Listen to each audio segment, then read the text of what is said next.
Ella me dijo que debía apoyarla sin importar qué. Nunca esperé este final. Mi novia de 3 años me dio un ultimátum. Apoya mis decisiones incondicionalmente o vete. Pensé que se refería a cosas de trabajo, facturas, lo normal en una relación. Resulta que se refería a absolutamente todo. Y cuando finalmente le dije que no a una cosa, me destruyó de maneras que nunca vi venir. Esta es la historia de cómo amar a alguien significó perderlo todo. Me llamo Carson y tengo 31 años.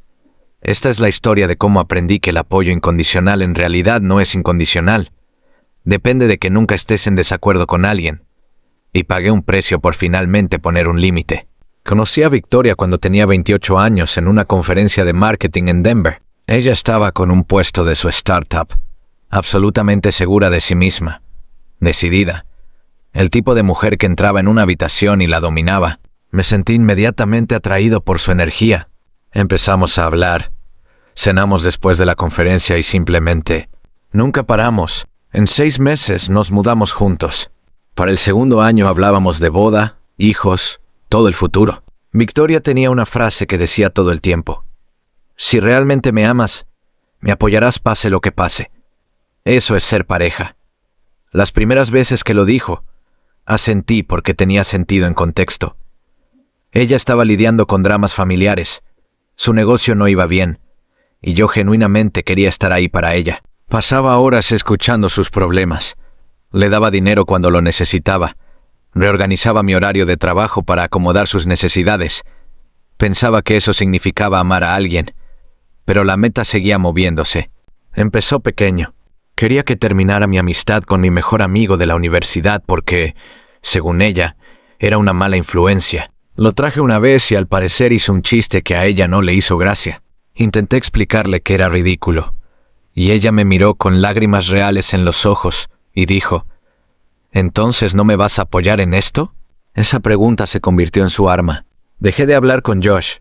Aún me arrepiento de eso. Luego decidió que hiciéramos una limpieza de pareja, donde no pasaríamos tiempo con nuestras familias durante 3 meses, porque decía que nuestras familias eran energía tóxica. Acepté a regañadientes, y pasamos las peores fiestas de mi vida. Sus padres aparecieron en nuestro apartamento en Nochebuena, lo que debería haber sido una señal de que sus padres pensaban que esto era una locura, pero yo estaba demasiado en la niebla para notarlo. Empezó a tomar decisiones financieras sin consultarme. Quería invertir en el esquema de criptomonedas de su amigo, y yo expresé preocupaciones legítimas de que fuera una estafa piramidal. Tomó $30,000 de nuestros ahorros conjuntos sin preguntarme, y los invirtió. Cuando me enteré y perdí el control, de hecho, levanté la voz, llamó a su terapeuta, quien al parecer le dijo que yo estaba siendo controlador y emocionalmente abusivo por no apoyar su autonomía financiera. Fuimos a terapia de pareja por esto.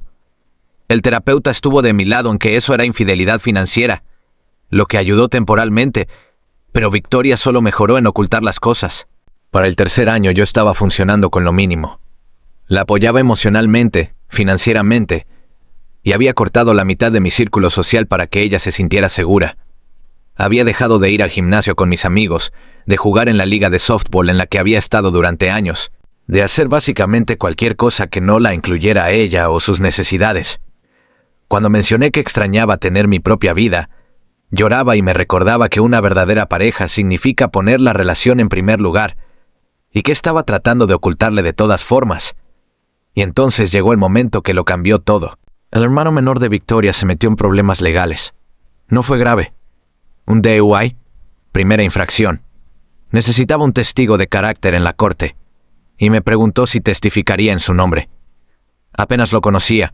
No éramos cercanos y, sinceramente, no me sentía cómodo mintiendo o exagerando mi evaluación de su carácter solo porque era su hermano. Le dije a Victoria que no, que estaría feliz de apoyarlo de otras maneras, como ayudarlo a pagar un abogado o llevarlo a reuniones de AA si él quería, pero no podía testificar. Victoria perdió la cabeza. Me gritó, me dijo que era egoísta. Me recordó que su familia era mi familia y que apoyar a su familia significaba apoyarlos incondicionalmente. Tuvimos la pelea más grande que jamás habíamos tenido. Me mantuve firme y dije que no. Por primera vez en 3 años. No cedí. No hice lo que ella quería. Puse un límite. Se fue esa noche. Normalmente se iba unas horas para enfriarse. Publicaba cosas crípticas en Instagram y regresaba. Pero esta vez fue diferente. No volvió a casa. Le envié muchos mensajes de texto. La llamé. Nada. A las 2 a.m. recibí un mensaje de ella en Instagram. Decía: he terminado. Me has mostrado exactamente quién eres. Alguien que solo ama condicionalmente. Pensé que eras diferente. Pero eres como todos los demás. No me contactes. Pensé que necesitaba espacio. Estaba preparado para disculparme y arreglarlo. Aunque en el fondo sabía que no debería. Pero eso es lo que 3 años de condicionamiento te hacen. Lo que pasó después fue peor de lo que jamás imaginé.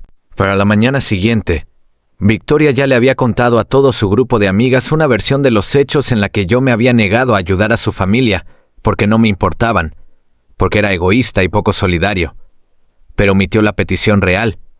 Hizo sonar como si su hermano estuviera desesperadamente necesitado y yo simplemente dijera que no por crueldad. Sus amigas comenzaron a escribirme, no preguntando mi versión, solo atacándome.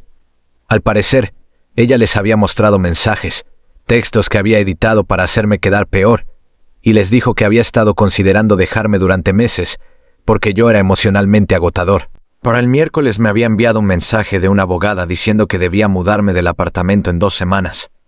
Al parecer, ella estaba en el contrato de arrendamiento, y estaba solicitando una orden de protección en mi contra. Una orden de protección. Cuando fuimos a la corte, ella se paró y le dijo al juez que yo había sido emocionalmente abusivo durante 3 años, que la había aislado de sus amigas, que la había controlado financieramente, y que cuando ella me pidió que apoyara a su familia en un momento de crisis, me negué y me volví verbalmente agresivo. El juez me miró y me preguntó si quería impugnarlo. Contraté a una abogada que me aconsejó que sería caro y llevaría mucho tiempo, y que sinceramente, el sistema favorece las narrativas de víctimas de abuso emocional. Dijo que probar que su versión era falsa sería casi imposible sin grabaciones o evidencia documentada de su propio comportamiento. Tenía 31 años, y de repente tenía una orden de protección en mi contra, presentada por alguien que me había manipulado durante 3 años, para hacerme creer que los límites eran traición. Perdí mi apartamento. Perdí la relación. Perdí miles en honorarios legales. Y lo peor de todo, perdí 3 años con alguien que usó el lenguaje del amor como arma para manipularme hasta borrarme a mí mismo.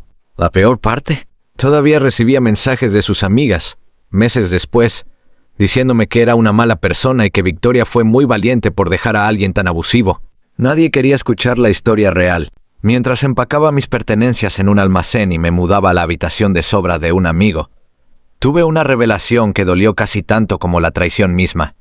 Le había enseñado a Victoria que podía hacer lo que quisiera sin consecuencias. Al decir que sí a todo, al apoyar cada decisión incondicionalmente, había creado un monstruo. Y ahora yo era el villano en la historia que ella le contaba a todos. El capítulo 2 revelaría las cosas que descubrí después y que cambiaron cómo entendía toda la relación. Llevaba viviendo en la habitación de sobra de mi amigo Trevor unas 3 semanas cuando empecé a notar cosas. Una noche estaba navegando por Instagram. Aún era un tormento, pero estaba intentando sanar.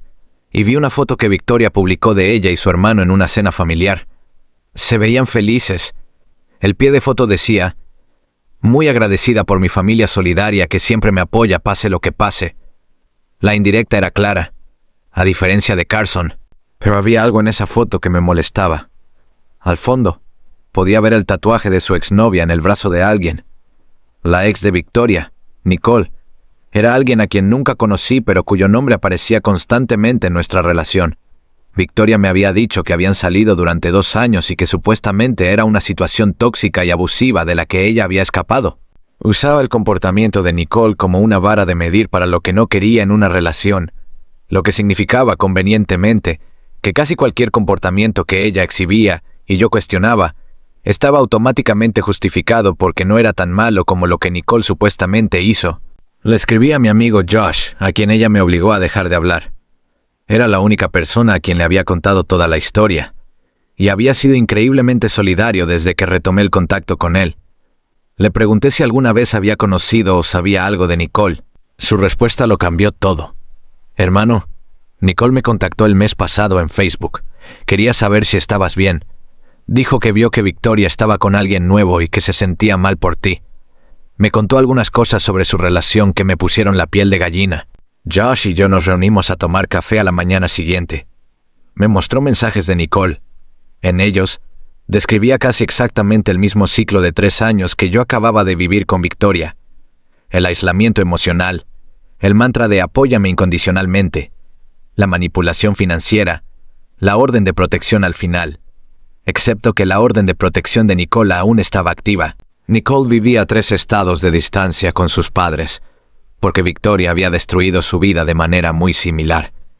Nicole había pasado la conversación con Josh llorando, preguntándole si yo estaba bien, esperando que yo lo descubriera más rápido de lo que ella lo había hecho. Hice algo que no debería haber hecho. Contacté a Nicole con un perfil falso de Facebook y le pregunté si estaría dispuesta a hablar conmigo. Aceptó, y tuvimos una llamada de 3 horas. Me contó cosas que me hicieron cuestionarlo todo. Según Nicole, a Victoria le habían diagnosticado trastorno límite de la personalidad durante su relación, aunque ella rechazó el tratamiento y le decía a la gente que era un diagnóstico de trauma por abuso, no un trastorno de personalidad. Nicole dijo que la familia de Victoria le había advertido sobre los patrones de Victoria, que no era la primera vez que le hacía esto a alguien, y que los problemas legales de su hermano eran en parte porque Victoria también lo había estado manipulando y haciendo que fracasara, mientras que públicamente interpretaba el papel de hermana solidaria.